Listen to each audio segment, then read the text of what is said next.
नमस्कार, दिन भर की बड़ी खबरों में आपका स्वागत है। मैं हूं परवीन शेख।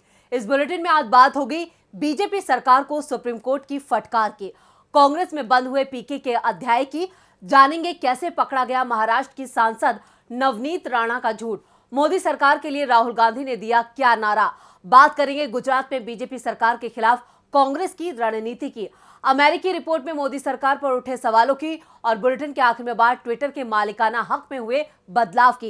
लेकिन तमाम बड़ी खबरों से पहले एक नजर सुर्खियों पर। पार्टी के निर्देशों का उल्लंघन करने वालों पर सख्त कार्रवाई कर सकती है कांग्रेस। पंजाब कांग्रेस के पूर्व प्रदेश अध्यक्ष सुनील जाखड़ और केरल में पार्टी नेता केवी थॉमस हो सकते हैं पार्टी से 2 साल के लिए निलंबित। कांग्रेस की केंद्रीय अनुशासनात्मक कमेटी ने कार्रवाई की सिफारिश पार्टी अध्यक्ष सोनिया गांधी को भेजी।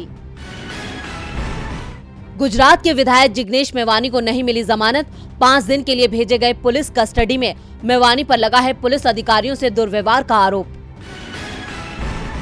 मध्य प्रदेश कैबिनेट का बड़ा फैसला, पशुओं को खुले में छोड़ने पर लगेगा 1000 रुपए का जुर्माना। साथ ही कैबिनेट बैठक में ऑर्गेनिक खेती से जुड़े प्रस्ताव पर भी लगी मोहर। तेजी के साथ बंद हुआ शेयर बाजार, सेंसेक्स 777 अंकों की तेजी के साथ 57,357 अंक पर हुआ बंद। निफ्टी में भी 247 अंकों की उछाल, 17,201 अंक पर हुआ बंद। सुर्खियों के बाद बात आज की सबसे बड़ी खबर की। पिछले कुछ समय से देश में धर्म संसद चर्चाओं में आ गई है, क्योंकि धर्म संसद में ज्यादातर बातें अधर्म की हो रही हैं। देश के सांप्रदायिक माहौल को खराब करने की कोशिश की जा रही है। धर्म संसदों की तरफ से लगातार इस तरह की कोशिश हो रही है कि देश का माहौल खराब हो, जिसे लेकर अब सुप्रीम कोर्ट ने अपना रुख कड़ा कर दिया है। कोर्ट ने बीजेपी शासित उत्तराखंड और हिमाचल प्रदेश पर सख्त टिप्पणी की है। तो क्या कहा सुप्रीम कोर्ट ने, देखते हैं इस रिपोर्ट में। धर्म संसद के नाम पर देश में जो माहौल बिगड़ा उसे सबने देखा। धर्म के ठेकेदार बनकर कैसे अपमानजनक शब्दों का इस्तेमाल किया गया उसे सबने सुना। बीजेपी के राज में कैसे नियम कानूनों की धज्जियां उड़ी, उसने पूरे देश को हैरान किया। लेकिन बावजूद इसके सरकार ने कोई कार्रवाई नहीं की, बल्कि बीजेपी शासित राज्यों ने तो धर्म संसद के नाम पर अधर्म फैलाने की जमकर छूट दी। मगर अब ये मामला सुप्रीम कोर्ट पहुंच गया है, जहां सर्वोच्च अदालत ने उत्तराखंड से लेकर हिमाचल सरकार को जमकर फटकार लगाई। सुप्रीम कोर्ट ने कहा कि आपको सुनिश्चित करना चाहिए कि इस तरह की अभद्र टिप्पणियां ना की जाएं। सरकार को इस तरह की घटना और अस्वीकार्य भाषणों को रोकना चाहिए। इसके साथ ही सुप्रीम कोर्ट ने उत्तराखंड सरकार से ये सुनिश्चित करने के लिए कहा कि कल रुड़की में होने वाली धर्म संसद में कोई अप्रिय घटना ना हो। जस्टिस AM खानविलकर, जस्टिस अभय सोका और जस्टिस CT रवि कुमार की पीठ ने उत्तराखंड के वकील को चेतावनी दी कि अगर कोई अप्रिय घटना होती है तो मुख्य सचिव को पेश होने के लिए कहा जाएगा। इस पर उत्तराखंड सरकार की ओर से पेश हुए वकील ने कहा कि हम पर भरोसा रखें, ऐसा कुछ नहीं होगा। इसके बाद पीठ ने कहा कि विश्वास सभी पर है, लेकिन जमीन पर चीजें अलग हैं। उत्तराखंड के साथ साथ न्यायमूर्ति खानविलकर ने हिमाचल प्रदेश की जयराम ठाकुर सरकार को भी कड़ी चेतावनी दे डाली। उन्होंने कहा कि आपको पहले से मौजूदा दिशा निर्देशों का पालन करना होगा। क्या आप उनका पालन कर रहे हैं या नहीं, आपको जवाब देना होगा। यदि नहीं तो आपको सुधारात्मक उपाय करने होंगे। कोर्ट ने कहा कि इस संबंध में हिमाचल प्रदेश के सचिव की ओर से हलफनामा 7 मई या उससे पहले दाखिल किया जाए। वहीं सुप्रीम कोर्ट ने उत्तराखंड के मुख्य सचिव को आदेश दिए कि आपने अभी तक जो भी कदम उठाए हैं उसका हलफनामा 9 मई से पहले दाखिल करें। अब सुप्रीम कोर्ट की फटकार ने उत्तराखंड से लेकर हिमाचल प्रदेश सरकार को कटघरे में खड़ा कर दिया है और ये साफ कर दिया है कि बीजेपी के राज में कैसे धर्म के नाम पर लोगों को देश का माहौल बिगाड़ने की छूट दी जा रही है। धर्म संसद में सिर्फ धर्म की बात हो, किसी दूसरे धर्म को निशाना बनाने वाली कोई भी बात नहीं होनी चाहिए। कोर्ट के निर्देश से साफ है कि तथाकथित धर्म संसदों को कुछ भी करने की छूट नहीं दी जा सकती। जवाबदेही तय होनी चाहिए। कोर्ट ने सरकार की जवाबदेही तय कर दी है, तो दूसरी ओर कांग्रेस में जवाबदेही को लेकर चुनाव रणनीतिकार प्रशांत किशोर ने किनारा कर लिया है। पीके की कांग्रेस से लंबे वक्त से बातचीत चल रही थी, उनके जल्द कांग्रेस में शामिल होने के दावे किए जा रहे थे, लेकिन अब पीके ने अपना रुख साफ कर दिया है। तो क्या कहा है पीके ने, देखते हैं इस रिपोर्ट में।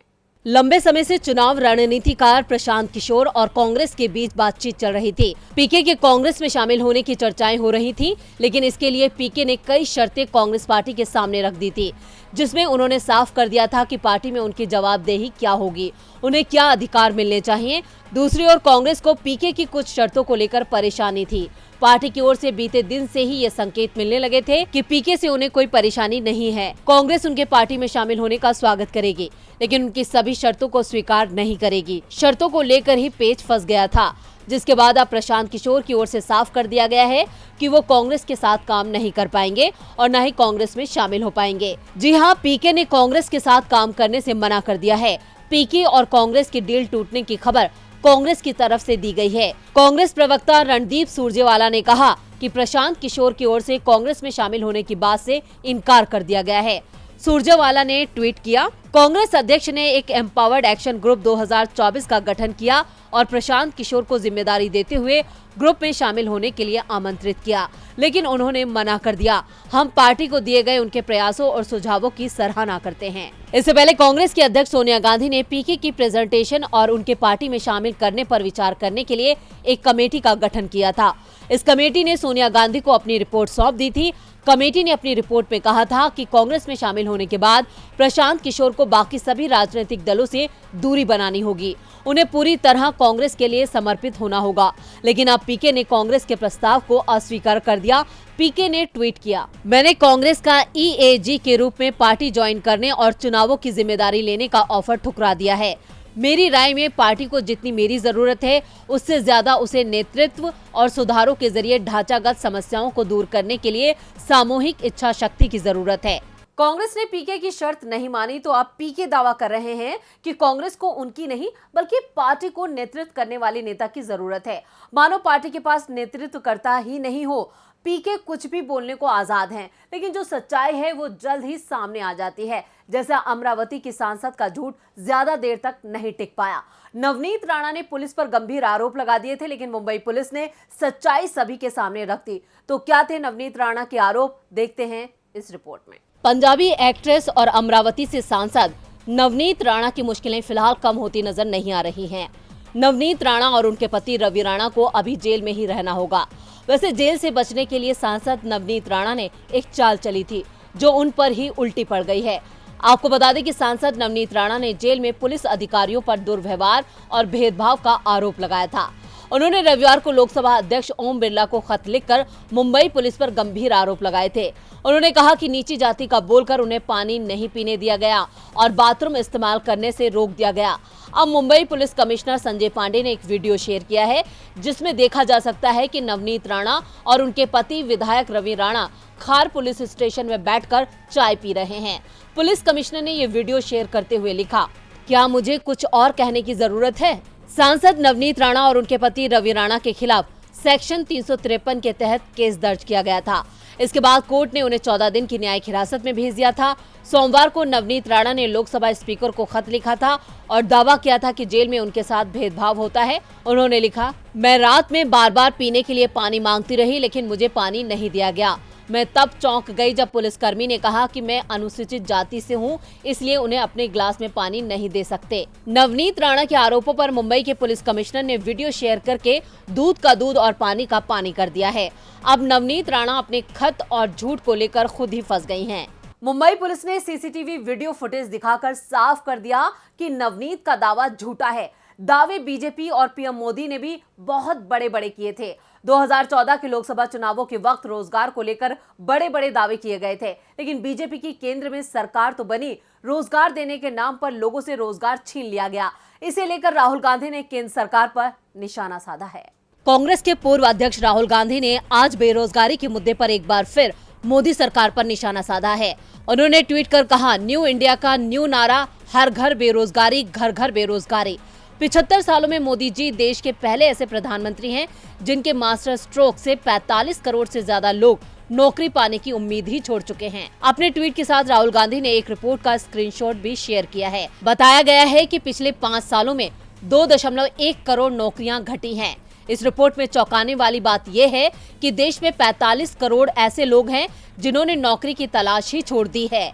रिपोर्ट में कहा गया है कि सबसे बुरा हाल महिलाओं का है। सिर्फ 9% महिलाएं ऐसी हैं जिनके पास काम है या फिर वो काम की तलाश में हैं। राहुल गांधी ने इसी रिपोर्ट को आधार बनाते हुए मोदी सरकार पर निशाना साधा है और एक नया नारा भी दिया है। लेकिन सरकार इस नारे के बाद भी बेरोजगारी की समस्या पर कितना ध्यान देगी, कुछ कहा नहीं जा सकता। आप जानते हैं कि पिछले 2 सालों में देश में बेरोजगारी एकदम से बढ़ गई, क्योंकि मोदी जी ने बिना सोचे विचारे लॉकडाउन कर दिया था।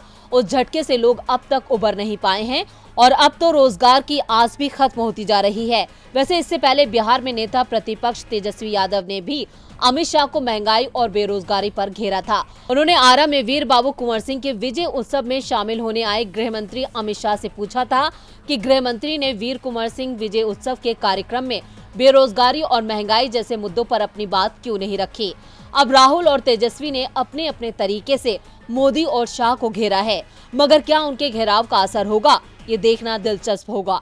हर घर बेरोजगारी, घर घर बेरोजगारी। देश में रोजगार का संकट सरकार भी मानती है, लेकिन इसके लिए पुरानी सरकारों की नीतियों और कोरोना संक्रमण पर दोष डाल देती है। बीजेपी का ध्यान आम समस्याओं से ज्यादा चुनावों पर रहता है, इसलिए आजकल पार्टी गुजरात पर ज्यादा फोकस कर रही है, जहां 6 महीने में ही चुनावों का ऐलान हो जाएगा। लेकिन इस बार कांग्रेस की भी पूरी तैयारी है। बीजेपी की घेराबंदी के लिए कांग्रेस ने जबरदस्त रणनीति बनाई है। तो क्या है गुजरात को लेकर कांग्रेस का प्लान, देखते हैं इस रिपोर्ट में। गुजरात में कांग्रेस सत्ता की सूखी को खत्म करने के लिए अभी से तैयारियों में जुटी है। कांग्रेस का मुकाबला गुजरात में कई वर्षों से सत्ता पर काबिज बीजेपी से है। नरेंद्र मोदी और अमित शाह के गढ़ गुजरात में सेंधमारी करना कांग्रेस के लिए आसान नहीं है। बीजेपी ने एक और जिग्नेश मेवानी पर पुलिस कार्रवाई से कांग्रेस को दबाने की कोशिश की है और इसके साथ कांग्रेस में फूट डालने की कोशिशें भी जारी हैं। मगर कांग्रेस अब ऐसी योजना बना रही है जिससे बीजेपी चारों ओर से घिर जाए।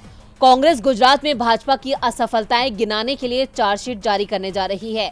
ऑल इंडिया कांग्रेस कमेटी के गुजरात प्रभारी रघु शर्मा ने इस बारे में बताया कि पार्टी जिलेवार और निर्वाचन क्षेत्रों में बीजेपी के खिलाफ आरोप पत्र जारी करेगी। इन चार्जशीट में हर जिले और विधानसभा क्षेत्र की परेशानियों और कमियों का जिक्र करते हुए कांग्रेस बीजेपी की असलियत जनता के सामने लाएगी और दूसरा, लोगों को ये भरोसा दिलाया जाएगा कि अगर कांग्रेस की सरकार आती है तो कांग्रेस कैसे उन परेशानियों को खत्म करेगी। इसका रोड मैप भी बताया जाएगा। आपको बता दें कि नरेंद्र मोदी जब गुजरात के सीएम थे तो उन्होंने गुजरात मॉडल पर देश भर में खूब चर्चा करवाई थी, जिसका फायदा 2014 के चुनावों में बीजेपी को मिला और गुजरात की तर्ज पर विकास के सपने देश को दिखाए गए। मगर अब देश की बदहाली और गुजरात की खस्ता हालत दोनों सामने है। गुजरात में भी सड़क, पानी, अस्पताल, शिक्षा आदि तमाम क्षेत्रों में आम जनता के लिए कई परेशानियां हैं, जिन पर अब कांग्रेस चार्जशीट दायर कर बीजेपी को कटघरे में खड़ा करेगी। साथ ही गुजरात मॉडल की पोल भी खोलेगी। बीजेपी के खिलाफ कांग्रेस की चार्जशीट तैयार है। ये चार्जशीट जनता की अदालत में रखी जाएगी और इस चार्जशीट पर सजा जनता देगी। उसका फैसला भी इसी साल आ जाएगा। कांग्रेस बीजेपी सरकार की पोल खोल रही है तो मोदी सरकार की नीतियों की पोल विदेशी एजेंसियां भी खोल रही हैं। एक बार फिर अमेरिकी एजेंसी ने मोदी सरकार की मुस्लिम विरोधी नीतियों पर सवाल उठाया है। भारत एक धर्मनिरपेक्ष यानी सेकुलर देश है, जिसमें सभी धर्मों को मानने वाले लोगों को पूरी आजादी है कि वो अपने धर्म का पालन कर सकते हैं। लेकिन मोदी राज में मुसलमानों की धार्मिक आजादी पर हमला किया जा रहा है, उनसे उनके अधिकार छीने जा रहे हैं। ये हम नहीं कह रहे, बल्कि अमेरिकी कांग्रेस की एक कमेटी का कहना है। अमेरिकी कांग्रेस के एक अर्ध न्यायिक निकाय ने सोमवार को बाइडेन प्रशासन से भारत, चीन, पाकिस्तान, अफगानिस्तान और 11 दूसरे देशों को धार्मिक आजादी के हालात पर विशेष चिंता वाले देश में शामिल करने की सिफारिश की है। भारत पहले भी अंतर्राष्ट्रीय धार्मिक आजादी पर अमेरिकी निकाय की सिफारिशों को नकार चुका है और हमारे अंदरूनी मामले में हस्तक्षेप करने पर नाराजगी जाहिर कर चुका है। USCIRF ने अपनी वार्षिक रिपोर्ट में जिन दूसरे देशों के लिए इस तरह की सिफारिश की है, उनमें बर्मा, इरिट्रिया, ईरान, नाइजीरिया, उत्तर कोरिया, रूस, सऊदी अरब, सीरिया, तजाकिस्तान, तुर्कमेनिस्तान और वियतनाम शामिल है। USCIRF ने पिछले साल भी अमेरिकी सरकार को इसी तरह की सिफारिश की थी, जिसे बाइडेन प्रशासन ने नामंजूर कर दिया था। भारत USCIRF की रिपोर्ट को पहले भी खारिज कर चुका है। पिछले साल अमेरिकी निकाय ने अफगानिस्तान, भारत, नाइजीरिया, सीरिया और वियतनाम को विशेष चिंता वाले देश के रूप में बांटा था। USCIRF ने कहा 2021 में भारत में धार्मिक स्वतंत्रता की स्थिति काफी खराब हुई। भारत सरकार ने नीतियों के प्रचार में हिंदू राष्ट्रवादी एजेंडे को बढ़ावा दिया है, जिसने मुसलमानों, ईसाइयों, सिखों, दलितों और अन्य धार्मिक अल्पसंख्यकों को नकारात्मक रूप से प्रभावित किया है। USCIRF का गठन 1998 में हुआ था। भारत USCIRF के दृष्टिकोण को मान्यता नहीं देता है। अमेरिकी आयोग को लेकर भारत का जो रवैया है उससे साफ है कि भारत सरकार डरती है कि उसकी असलियत सामने आ जाएगी। और बुलेटिन के आखिर में बात ट्विटर की। टेस्ला के CEO एलन मस्क ने ट्विटर को 44 अरब डॉलर में खरीद लिया है। इस सौदे से दुनिया के सबसे अमीर व्यक्ति को करोड़ों यूजर्स वाले सोशल मीडिया प्लेटफॉर्म पर कंट्रोल करने का अधिकार मिल गया है। खबरों की माने तो ट्विटर में जल्द बड़े बदलाव होंगे। ट्विटर डील पर अमेरिका ने भी चिंता जताई है। तो क्या है अमेरिका की चिंता का सबब, देखते हैं इस रिपोर्ट में। टेस्ला के मालिक एलन मस्क के ट्विटर के टेक ओवर को लेकर काफी वक्त से खबरें चल रही थी, जिन पर अब विराम लग चुका है क्योंकि अब ट्विटर पर एलन मस्क का कब्जा हो गया है। 44 अरब डॉलर में एलन मस्क ने ट्विटर को खरीद लिया है। इस डील से सबसे ज्यादा परेशान है अमेरिका। ट्विटर डील पर व्हाइट हाउस का कहना है कि अमेरिकी राष्ट्रपति Joe Biden social media outlets के बारे में चिंतित थे। प्रवक्ता जेन साकी ने कहा कि व्हाइट हाउस व्यक्तिगत तौर पर इस डील पर कोई टिप्पणी नहीं करेगा। साकी ने कहा कि कोई फर्क नहीं पड़ता कि कौन ट्विटर का मालिक है या इसे कौन चलाता है। राष्ट्रपति बाइडेन लंबे वक्त से बड़े सोशल मीडिया प्लेटफॉर्म्स के बारे में चिंतित हैं। वो ताकत जो हमारे रोज की जिंदगी पर असर डालती है। साकी के मुताबिक व्हाइट हाउस अनुच्छेद 230 को रद्द करने जा रहा है। ये कानून सोशल मीडिया प्लेटफॉर्म्स को यूजर्स की पोस्ट की जाने वाली सामग्री के दायित्व से बचाता है। साकी ने कहा कि हम सभी सोशल मीडिया प्लेटफॉर्म्स के साथ नियमित रूप से जुड़ते हैं। इसके सुधार के लिए जो कदम उठाए जा सकते हैं वो काम किए जा रहे हैं। सोशल मीडिया को लेकर अभी भी ऐसे कई सुधार की जरूरत है। वहीं दूसरी तरफ एलन मस्क के ट्विटर को खरीदने के बाद सोशल मीडिया पर ट्विटर के को-फाउंडर और पूर्व CEO जैक डॉर्सी की वापसी की खबरें सामने आ रही हैं। रिसर्च फर्म इक्लर की माने तो मौजूदा CEO पराग अग्रवाल की सोशल मीडिया कंपनी ट्विटर से छुट्टी होती है तो उनको करीब 42 मिलियन डॉलर यानी 3.2 अरब रुपए मिलेंगे। ट्विटर डील के बाद एलन को हर शेयर के लिए 54.20 डॉलर यानी 4,148 रुपए चुकाने होंगे। ट्विटर के इंडिपेंडेंट बोर्ड के चेयरमैन ब्रेट टेलर ने सोमवार रात 12 बजे के बाद एक प्रेस रिलीज में एलन मस्क के साथ हुई डील के बारे में जानकारी दी। इस डील ने टेस्ला के CEO को 217 मिलियन यूजर्स वाली कंपनी का मालिकाना हक दे दिया है। तो आज इस बुलेटिन में बस इतना ही। देखते रहिए DB लाइव। नमस्कार।